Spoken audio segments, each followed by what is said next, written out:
So now towards the end of the year, just a short house tour to see a little bit what was going on this year.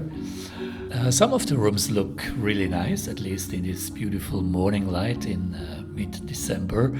You can see the wooden floors, some nice white walls.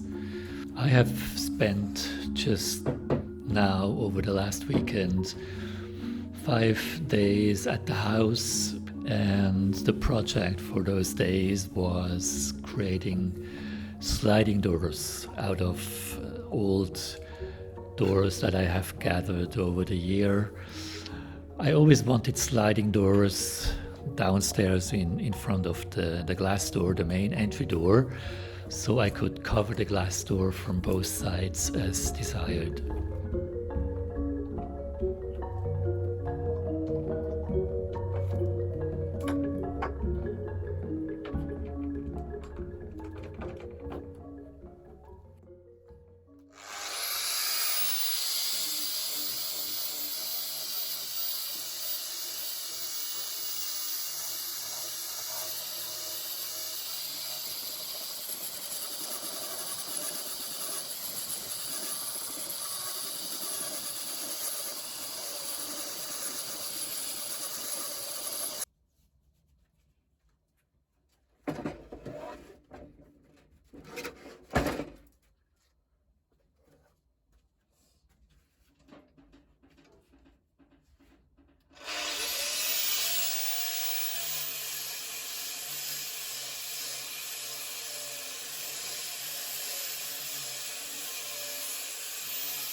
So I wish you happy Christmas, and just after Christmas, we and the neighbors are going to stay at our houses and resist the cold. E poi dopo scrivo qualcosa o... Ma adesso stavo filmando l'ultima opera. Sì? Sì? Bravo, dai. Mettila su che così poi stasera la guardo. Non stasera, non va così veloce. Vabbè, insomma, sono appena arriva. Ho fatto 2 persiane. Dai? Sì? Qui davanti alla porta. Sì, sai che cosa? Nascondono un po' quando passa la gente. Sì, e sai, muovono glissando, si dice? Sì, non ho i binari, ma dopo.